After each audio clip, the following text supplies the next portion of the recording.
Hey guys, welcome to the Asian Hustle Network podcast. My name is Brian. And my name is Maggie. And we interview Asian entrepreneurs around the world to amplify their voices and empower Asians to pursue their dreams and goals. We believe that each person has a message and a unique story from their entrepreneurial journey that they can share with all of us. Hi, everyone. Welcome to the Asian Hustle Network podcast. Today, we have a very special guest with us. Her name is Kelly Mealy. Kelly is a Chinese-American serial entrepreneur, film producer, and the founder of Paws Media. She established one of the first and more successful tech incubators in Los Angeles in 2011 and was the managing partner at East West Artists, a company under HTC that managed some of the biggest musicians and actors in Asia and America from 2016 to 2019. Now, as a television and film producer, Kelly brings a unique blend of talent management, merchandising, and IP development. She also recently starred and EP'd in the Netflix hit unscripted series Bling Empire. Currently, Kelly is in post-production on a thriller feature titled AMP House and in pre-production for Aaron Eckhart's crime drama Afterward. She has 5 more projects in the pipeline to be shot in 2021 under her new production company, Paws Media. Kelly, welcome to the show. Thanks, Maggie. Thanks, Brian. That was an awesome intro. Thank you. It's because you're so impressive, Kelly. We're super excited to have you on. Thanks for having me. I've been really excited. I'm a fan of you guys' work as well. So I'm really excited. I'm super excited to have you on the show, and congratulations on all your successes. We want to hop right into it. Kelly, tell us about your upbringing and what led to the hustle mentality. Okay. Okay. So I was born in China in Kunming. So it's a little bit southern part of China. So I was about 9.5, 10. We moved to the US because my mom was doing anti-cancer research for UIC. At that time, it was definitely a huge change just because, there was a language barrier. I had to learn a whole new language, as well as, we all know the immigrant story. Our first apartment, I think, was $250 a month. Wow. And we had to get a roommate at one point, and my mom just worked super hard. She was, doing the research during daytime. She was working 2 other jobs at nighttime at restaurants and stuff like that, just to make sure that, the bills get paid and to reestablish ourselves. Both my parents were doctors in China, but unfortunately, when you move to the US, you have to do your residency all over again. My mom just really didn't have the support, I guess, to do that, right? She needed to make money in order to support us.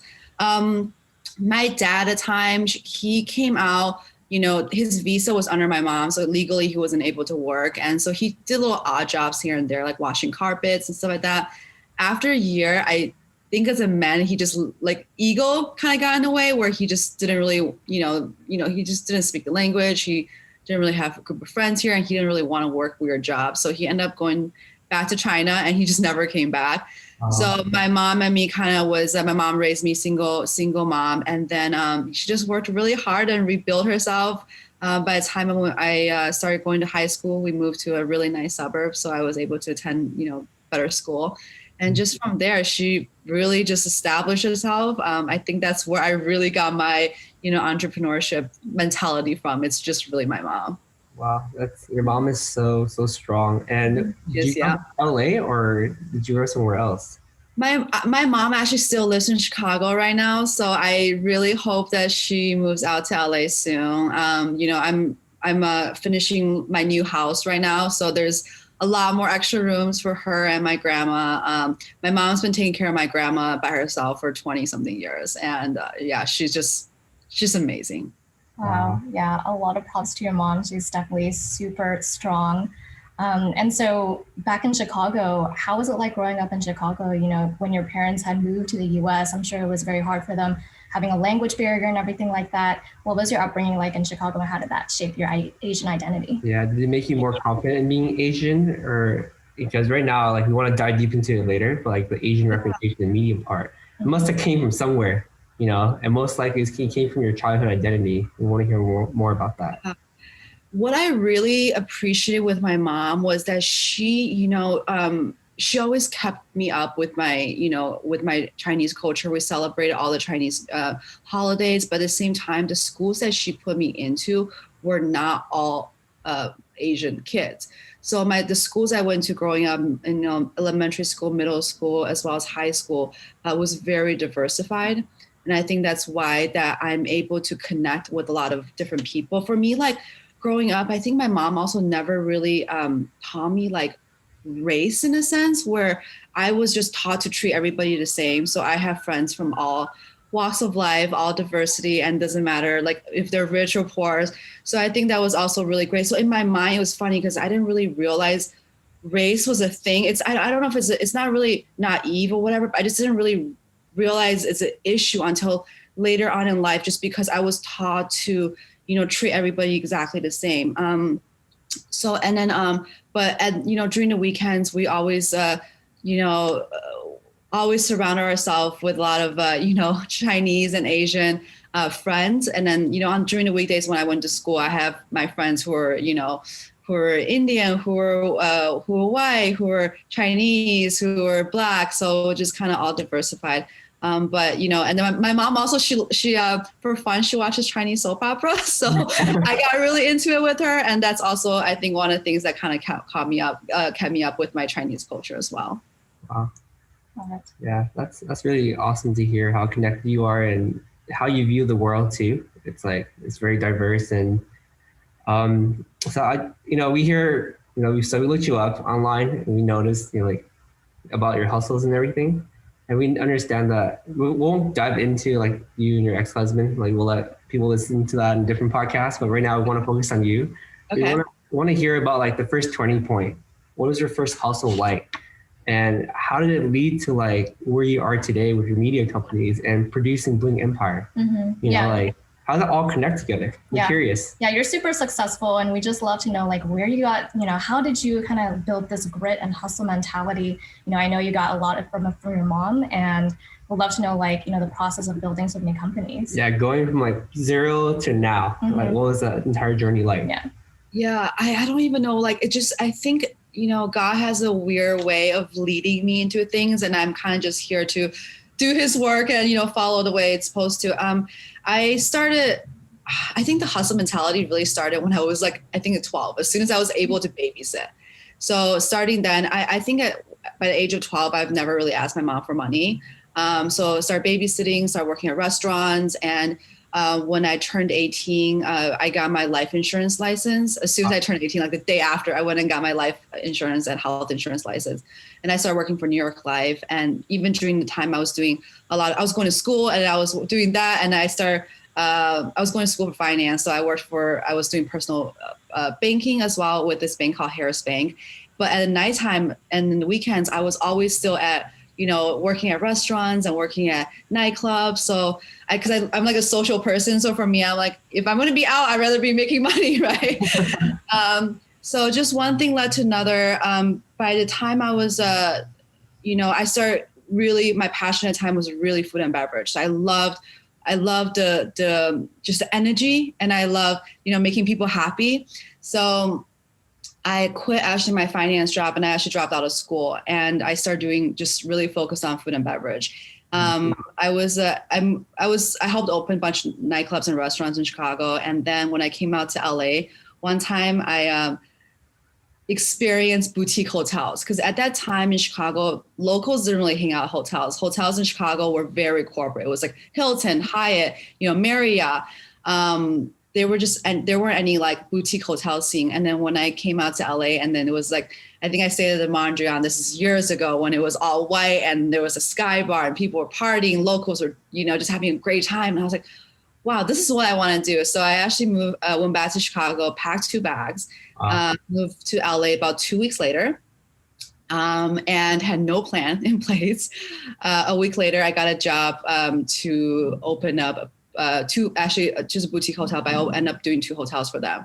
And then by the age I was 23, I bought my own restaurant on Sunset. Wow.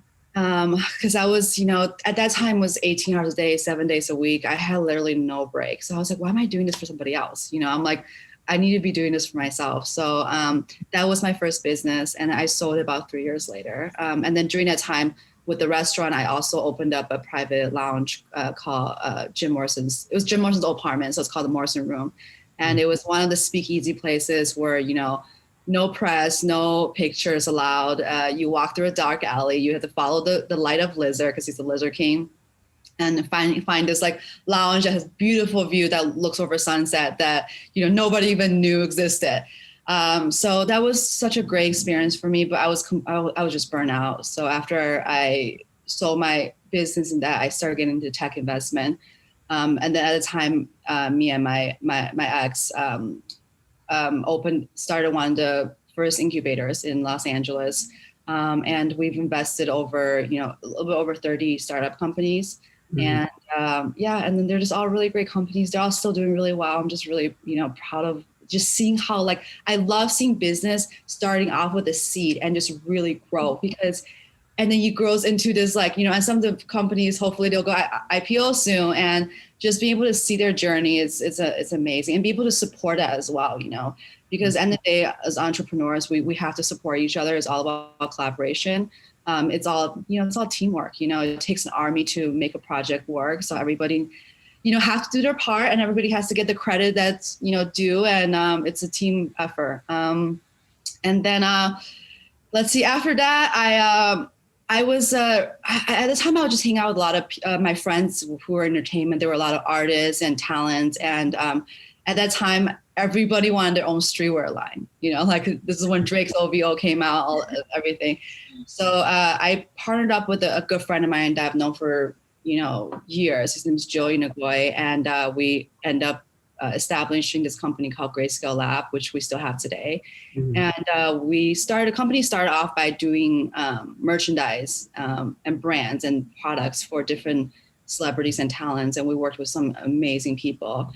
And now as things kind of evolved, last year we kind of really focused on more corporate clients, and then last year, when the whole pandemic first started, we were helping hospitals, because a lot of hospitals were short of PPE stuff. So we were actually donating. We were donating a lot. We're overnight shipping stuff to New York. And because of our relationship in the import-export business, we somehow just got into it, that we supply directly from hospitals to try to cut any of the middle people out. So avoid people from price gouging.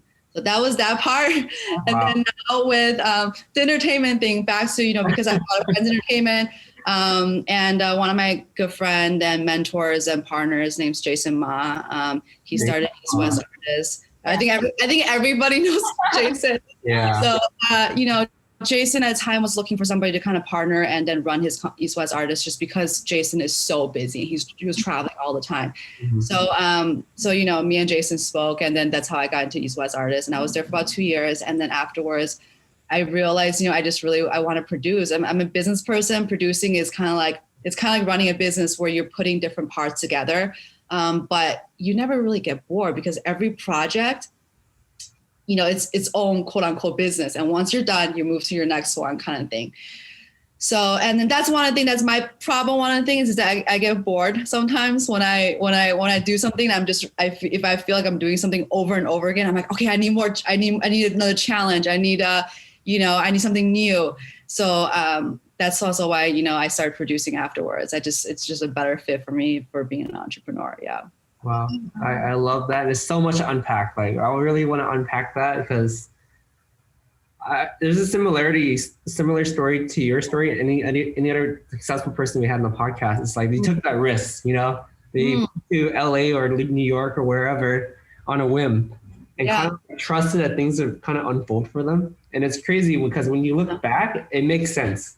Everything that happens today is because you did this, and this, Well, looking forward to scary. Yeah, I just wanted to say, you are so amazing. You're super multifaceted, and I love how you're just open to take risks and go into different industries and see how you're able to help.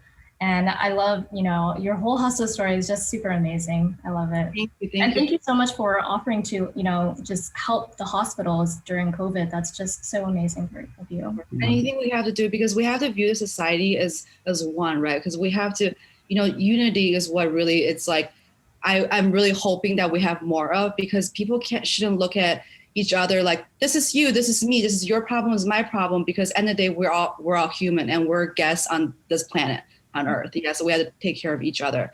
So I think that's one of the things that, again, I'm just really passionate about, is that just let's all come together, share love, unity, share healing, all that stuff. Yeah. So one thing we also have to appreciate is your hustle mentality and your growth mentality. Mhm. You know, it's like you keep challenging yourself, like what's next, what's next, what's next. Yeah, because the thing is that, like, let's say with Chicago, if I didn't move out from Chicago, and because for me, I'm like, Chicago is always going to be there. My friends are always going to be there, right? So if things don't work out, the worst comes worst, I'll go back to Chicago, And same thing with the business, hey, I came from nothing. And of course, also, don't get me wrong, like a lot of my business I've done, yes, we're successful now. I'm really grateful for that. But there's also a lot of dips. Being a true entrepreneur is being able to pick yourself back up again when you're at a down and build again. Everybody, not everybody, but a lot of people can do it, once or something. That's when luck and opportunity, everything comes together, you can make it once. But I think the true entrepreneur is ones who can keeps getting knocked down and keeps coming back up and keep rebuilding. So, so I've lived really, poorly. So for me, I'm like, I've done it, I can do it again. So I want to take the risk and make a difference and build things that's meaningful. Yeah, amazing. And so as an entrepreneur, I definitely want to talk about Bling Empire a little bit after too, but as we're on the topic of entrepreneurship, I would love to know, if you had any challenges being like a female entrepreneur, especially as an Asian female entrepreneur, and like, if you did, like, how did you overcome those struggles? I've always been male-dominated industry, from finance to restaurant to tech to entertainment. They're all male-dominated industry. I think my big thing is that walk in a room like yourself and know your value and know your power. Because I think a lot of people, what happens to them is that they project already what other people think of them before they walk in a room. Like, oh my God, I'm going to be in a boardroom with, these very powerful men who are twice my age, who are, maybe different ethnicity, whatever it is. They're projecting already. Oh, they're gonna see me. They're gonna see me as a tiny little Asian girl who's young, who's blah, blah. You gotta get rid of all that stuff. Know your value, walk in like you belong there, and talk to them like they're your equal. That's how people will respect you, because you can't project that. You can't project what people think of you when you walk in, right? So I think that's one of the things I think that's very important. Yeah, that's super powerful for listeners to hear, because that has been our focus for the majority of last year. Was like, we wanted to focus on female empowerment, female uplifting, female entrepreneurs, because statistics shows like venture-backed females for companies and female entrepreneurs in general has dipped in 2020. So we just want to listen to you and know that there's other people listening to you right now, Kelly, that feel really inspired by your story and your hustle story. Yeah, thank you so much. Thank you. Yeah. And so we'd love to talk about Bling Empire now. There we go. And how did it all start? Like, take us back. And we know that you had produced it. And so we'd love to know. We also know that it was a tough process. It was definitely very challenging, but it was so fun and rewarding after it was done. And Brian and I watched the whole series and we were absolutely in love with it. I think it's, when we watch the trailer, it's hard to see like what exactly is inside the actual series. But when we actually watched it, there's just so much about Asian culture, Asian issues, Asian representation. And we were just really in love with it. And we'd love to know, like, what was that process like? How did the inspiration for Bling Empire start? And, what was it like? Yeah, when you post on the Asian Hustle Network, I'm like, whoa, like, because when we hopped into Zoom initially, you didn't talk about these things. I was like, what? You totally caught me by surprise. Like, what? Yeah, I want to hear the origin story about it. Yeah. Okay, great. I mean, it kind of started when I read the book Crazy Rich Asians, and when I read the book, I was like, oh my God, these are all fictional characters of my friends. Even in the book, they mention a lot of real places, that they reference to. And I'm like, my real friends' family actually own these places. So, start kind of working on this idea afterwards and start putting together, start talking to some of my friends. And King was the first person I signed up from the cast. Of course, at the beginning it was a little bit difficult because his parents are very private, as they should be. But once we got his parents' blessing, things kind of started rolling.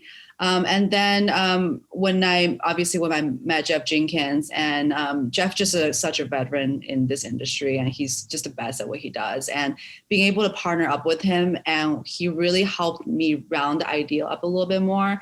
And he brought Anna in, and he, who I absolutely adore, but Anna's been friends of him for 10 years. He brought Anna in, and then Christine, I actually have known for over 10 years as well. So the cast kind of just rounded up really nicely. And yeah, and I think also because the thing is that, a lot of these Asian projects, we all help each other launch the next one, right? So for us, the really mentality started after when Crazy Rich Asian, the movie, did so well. And this whole kind of helped us kickstart our project. And then we're just really hoping that, Bling Empire is going to help kickstart another project that's all Asian led. Just think it's so important to have Asian representation, in mass media. Growing up in the US, it was, it's difficult because you didn't really have anybody to look up to on television.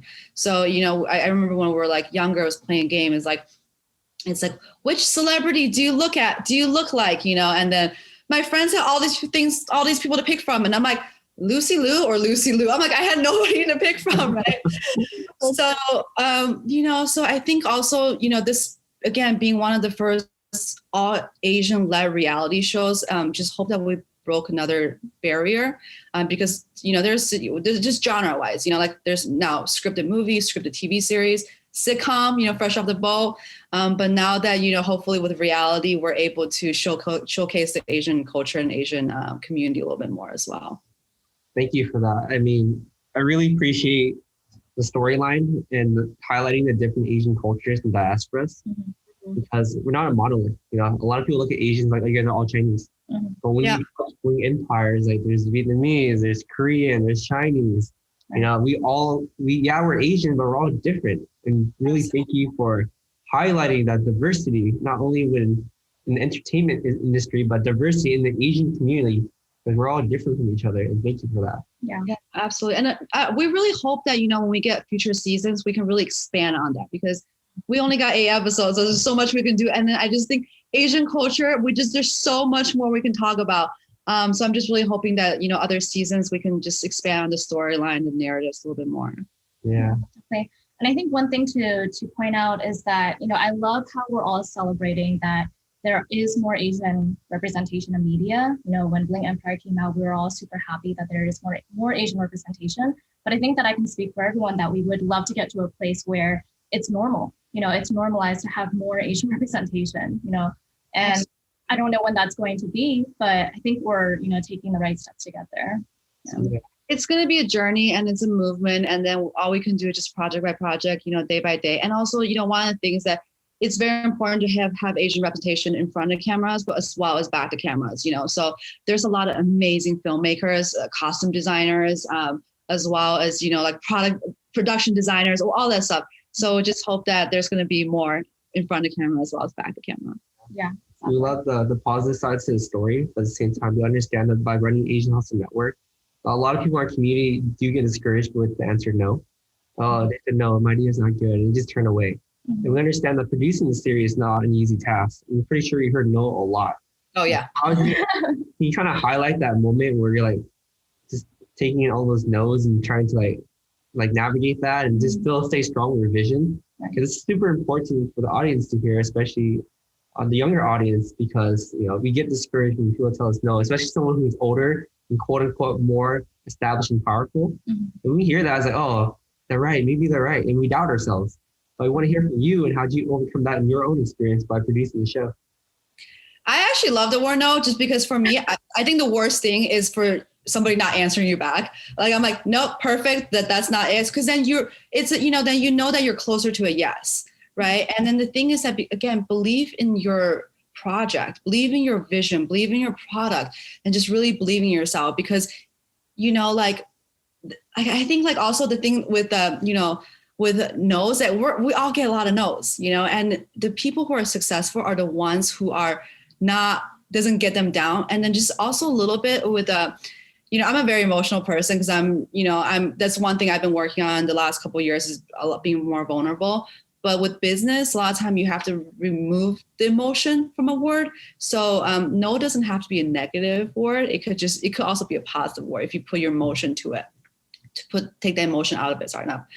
Take the emotion out of it. Not to it, but take the emotion out of it. So I think don't get discouraged. Keep going and believe in yourself, and you're gonna get a yes. And no is just basically just get you closer to a yes. Mhm. Yeah, we love that. And the gritty part of it is what separates any successful person from people who are just dreaming. So appreciate that. We want to like dive deep into the mental health aspects of the Asian community. And particularly when we watched Bling Empire, we noticed that you and your boyfriend went to therapy. And we really liked that, breaking the negative connotation of that. And before we kind of dive deep into that, we want to talk a little more about you and Andrew. Yeah. Okay. And I just want to add on top of that, like just watching the whole series, just seeing how like your relationship with Andrew had evolved during the whole series. I'm sure you guys, you guys have been together much longer than, what we saw during the series, but I just love like your growth while we were watching it. And I love how you're able to be so strong and know when to walk away. Because when, you did see episodes where, Drew did get mad, you were like, I'm just going to step away for a little bit and, let you cool off. And I'm going to come back when we can be able to talk in a like very mature way. And I love like you showing that strength. But like Ryan said, we'd love to hear your perception on like couples therapy and how like Asians perceive that, because there is like a bad connotation to therapy in a way, but we want to break out of that stereotype because it does show a lot of strength to go to couples therapy, to want to have like a more solid foundation for your significant other. Yeah, no, absolutely. For me, I really didn't start exploring therapy till I was in my 30s. And I want to say I really didn't know myself until I started going to therapy. Yeah. Therapy works. I think it's so great to get to know yourself more. Drew and I, Paris was filmed the end of 2018, so it's been a while. And after the show wrapped, we took about 6-month break that we literally had no contact. And it wasn't like a plan, like, hey, we're going to get back together. It was like, this is not working out. We're for sure break up. We might never get back together. And that wasn't on the plan. So, during the time, my assistant was dropping off the dog and vice versa. I'm picking up the dog. So we really didn't have that much contact. And then during that time was when I really started doing therapy myself, individual therapies. And I started reading a lot of books, and I realized it's like you lived with yourself for like 30 plus years. So you're like, you feel like you should know yourself, but like you really didn't start digging deeper and peeling off the layers until again, reading and then going to therapy. And also one of the things I kind of realized is that Asian male and female, especially female, I think has a lot of the similar negative core beliefs, because we grew up, with the tiger moms where nothing's good enough, right? So I remember, in school, I was like, Mom, I worked so hard. I got a 90 on this test. She's like, why didn't you get 100? I'm like, but it's the same thing. It's A, she's like, but the difference. So just nothing was really happy. So I developed a negative core belief that I'm just never good enough. Doesn't matter what I do, it's never good enough. And also another thing is that in Asian culture, we're taught to work really, really hard, but we're never taught how to work really smart. So for me to go into therapy and really digging in and realize, I had codependency issues. Maybe it wasn't as clear on the show as it was, Drew's codependency issue because he had abandonment issues. But my codependent issues, because my dad left at a young age, I wanted to be in a relationship that I feel needed. I needed to feel needed, if that makes sense. And that's also codependency. So, so therapy works, and I just really hope more people will go to it. Find the right therapist, though, because there are a lot of options out there, but find the one that gets you and that's really going to do the work with you, that really cares. I think the stigma with the therapy, mental health it's bad, and we will love to break that, because people think that, especially Asian culture, think that therapy means something's wrong with you. Therapy means weak, and it's we're a very prideful culture. But there's nothing wrong with you at all. Going to therapy is extremely normal. Everybody should go to therapy. And, we get trainers for our physical body. Why don't we get therapists for our, mental health as well? So. So, yeah, I mean, like you and Drew are together still, right? We're still together. Sorry, I slept that story. Sorry. So after this month, I think it was like, I don't know how it started. I mean, he was dropping off the dog one day or whatever, and we'll go on and we'll take the dog and we'll go on for walks. So just slowly, we'll see each other like once a week for for 30 minutes an hour when we exchange dogs. And then and also I realized a lot of work he was doing. He was doing a tremendous amount of work on himself as well. I'm so proud of him. Because, you know, anger issue, a lot of that stuff, it's you learn it from your childhood, and also your parents learn from their parents. It kind of goes on because they think that's a normal way of expressing. Because to him, in his mind, there was nothing wrong. It was just his way of expressing things. So, you know, him and being able to just completely working on himself, and again, lots of reading and therapy. You know, just one thing led to another, and we're back together. We've been back for, I think, it's been about like 8 months now since we got back together, and things are just night and day. And then I just, you know, the other day, it was like 2 mornings ago, I was telling him we're still living separately right now, and I think it's for the best. And then eventually we'll move back in together and hopefully build a family.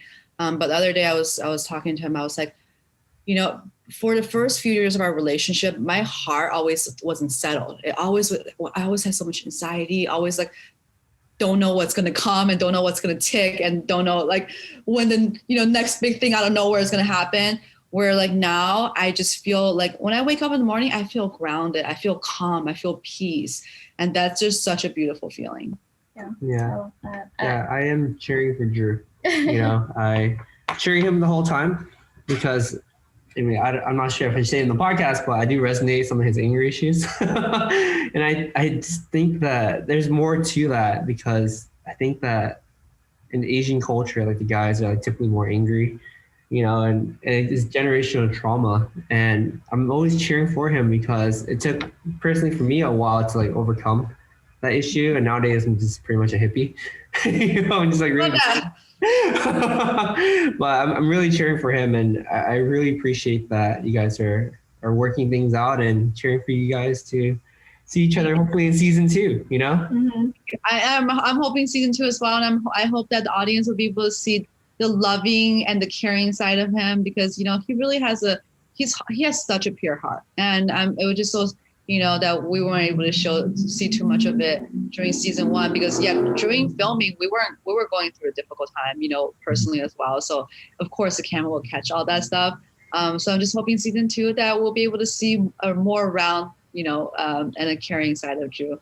But yeah, and also another thing, like you mentioned, is that, you know, let's all dig deeper. You know, like the surface layer. Yes, the surface layer is angry and he's blah blah, but let's dig deeper. What triggered that? What's the reason he's the way he is? And let's, you know, do our best and be able to help another person, you know, and vice versa, obviously. Yeah. I guess I'm kind of curious too, and this is from my own personal curiosity. What was it like being on set and being filmed about being so vulnerable on camera? Like, were you like some points where you're just like, cut, I don't want this on the air, but what was it like being filmed constantly, talking about your emotions, talking about things that you're sharing to a really large audience, essentially, you know? Especially your relationship, you know, that type of stuff becomes really personal. Yeah. And a lot of people, they post on social media just the good times about the relationship, you know, and you had to be very vulnerable and talk about the hardships of your relationship. So what was that like as well? Yeah, there hasn't been a moment where I was like, cut, you know, so I think at the beginning, the most difficult thing for me was that, you know, I've always been behind the scene. I'm a producer, I'm behind the scene. So for me to switch and being in front of the camera, I have to stay present and like not worry about what's going on behind the scene. Like for me, it's so weird. I'm like, in the corner of my eyes, I will be like, I got to pick that up, or like somebody's going to trip on that wire or something like that. That's like, you know, but then I had to completely remove myself and just focus on, you know, being the present and being the moment. And also, you know, with signing up for the show, and when we decided, you know, we're going to, because originally I wasn't going to be on camera. It was originally for the show, when we pitched, it was always I was going to stay behind the camera. But, you know, but once I made the commitment to being in front of the camera, you know, you just have to be vulnerable, have to let go, and have to almost think the camera's not there. And you can't think about, oh my gosh, 192 countries are going to see this. You just can't, right? Yeah. Audience are so smart. They know what's acting. They know what's real. And, you know, I don't want to half-ass anything, right? Yeah. So if we're going to do something, I'm going to do 100%. So, you know, at a point that also our crew, every single crew member was so great that you forget the camera's there. Yeah. That's amazing. And out of curiosity too, like, how has your life changed and your visions changed after Bling Empire came out? Like, what kind of, do you notice any subtle differences? Like, oh wow, like people are like recognizing you in the streets, and what like your life dramatically changed after the show? My schedule definitely got a lot busier. I already had a really, really busy schedule, and I have great staff around me that takes care of a lot of things for me. Otherwise, there's no way I can function. But just got a lot busier. As far as people recognizing me, I literally have not been out that much. It's funny. I was doing an interview the other day. They were like, yeah, how do you find this new like fame and stardom? That when you go out, like I was like, I only leave my house to walk my dog, like around the block. That's really it.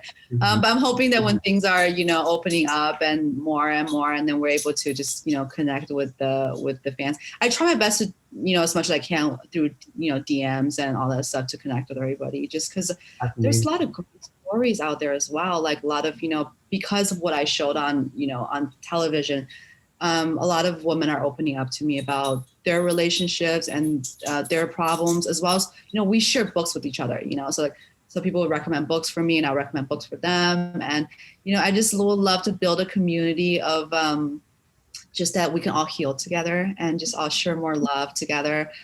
So yeah, I'm looking forward to be able to connect with more people once COVID's done.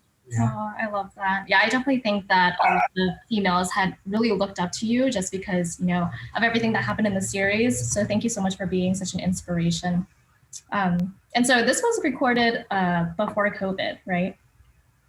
We were very lucky. We wrapped at end of 2019, so before COVID. I just, because we love these big parties, we love throwing these big parties. So if it was during COVID, it would have been almost impossible. Everyone's wearing masks. Oh my God. Brian and I would watch each episode and I'd be like, they have so many parties to go to. And I'm like, I only go to a party like once every couple months. I'm like, I would love to. Maggie was like, was that like for you when you were living in LA? I was like, yeah. Parties every day. Every single day. Yeah. And so I would love to know, like, what part was your favorite part in the series? Because you guys had so many events. You guys had like the yoga meetup and the shaman that came out. Yeah. So just so many events, and we'd love to know, like, what was your favorite? What was your favorite scene where you're like, that's so fun. Let's do it again. Yeah, my favorite scene, it wasn't like, let's do it again because I wasn't there, but my favorite scene was when Cherie gave birth. It was so beautiful, so vulnerable, and you just can't get more vulnerable than, giving birth on camera. Obviously I've heard that Cherie was giving birth, that, I've been there for baby showers and all that stuff, but seeing it on television was a whole different experience. That scene, I was literally bawling. I would just tissue after tissue after tissue. I don't even know. So that's my favorite scene. It's just so beautiful. Wow, so beautiful. And Kelly, what are your goals for 2021? We know that you're working on so many different things, and we'd love to know what your goals are. Mm-hmm. Oh my gosh, I just want COVID to be over. I miss traveling. One of the things I being an entrepreneur, and the reason I changed my industry from restaurants, from other, that I have to be there physically, is that being an entrepreneur, I love being able to travel, and that's also one of the things that the reason I like producing. I love being on set. I love, because it's fun, because you get to go somewhere and stay there for like, a month or two and really learn the local culture. So for me, 2021, I just really hope COVID is under control and we can get back to traveling and our real life and human connection. As far as work goes, just keep building Paws Media and really just tell more true stories. And then I think also this year, one of the things I really want to focus on is be a little bit more picky with my projects and my time. Mm-hmm. I want to do things that are meaningful. I don't want to do things just cause. I want to do things that are meaningful, and then that's that I'm very passionate about. I realized a lot of time back then was I tend to do things out of courtesy. I take a lot of courtesy meetings. I do projects out of courtesy because I want to help everybody, but at the same time, I'm only one person, and I still like to keep doing that. But at the same time, I need to limit that and ask myself, is this something I really want to spend, my energy, my time, my resource to? Like you said, every project takes so long. I'd rather give that person a no then drag them on for a while. Like, okay, sorry, I don't have the time to commit that, you know? Mm-hmm. So yeah, again, just pick projects I'm passionate about and pick projects that are meaningful to me. We were so flattered that you were taking the time to be in our podcast. No, I'm so happy. Obviously, you guys are amazing, by the way. So you guys build such a great community, and just it's a lot of empowerment. It's a lot of like just I think community that are just helping each other. So I really appreciate you guys building Asian Hustle Network. Thank you. Likewise, we can say the same about you. Thank you so much for being such an inspiration for a lot of Asians, especially as we're trying to break into more representation in media. Mm-hmm. And so, Kelly, we have one last question for you, and that is, what advice would you give to an aspiring entrepreneur? We want to change it up a bit. What advice would you give to an aspiring entrepreneur that's young and female? Yes. Turn every failure into a success. When life gives you lemon, make lemonade. There is a, like you said, there's positive in everything that happens for you, happens to you. There's, everything happens for a reason. So again, just look at situations. It's how can I turn this situation, this unfortunate situation, into something positive? Yeah, mm-hmm. I love it. Very sound advice. It sounds like that's the advice you've been taking all your life, and it's been working out. And how can our listeners find out more about you online? I'm really bad at social media. So the only social media I'm able to keep up right now is my Instagram, which is @KellyMealy. Mm-hmm. I will eventually get on Twitter, which I have, and I'll eventually start doing TikTok. And I'm a horrible dancer, so I don't know if people want me to be on TikTok. So I'm gonna be saving everybody by not being on it. But Instagram is the easiest way to reach me. Awesome. Well, thank you so much for sharing your story, Kelly. It was awesome having you on the show. Thank you, Kelly. You're an inspiration. Appreciate you. Thank you. You guys, it's been a blast, and thank you guys. Hey guys, we hope you enjoyed this episode. Please subscribe to the show. We would like to get to the top 10 on iTunes, so be sure to leave us a 5-star review. We release an episode every single Wednesday, so stay tuned. Thank you guys so much.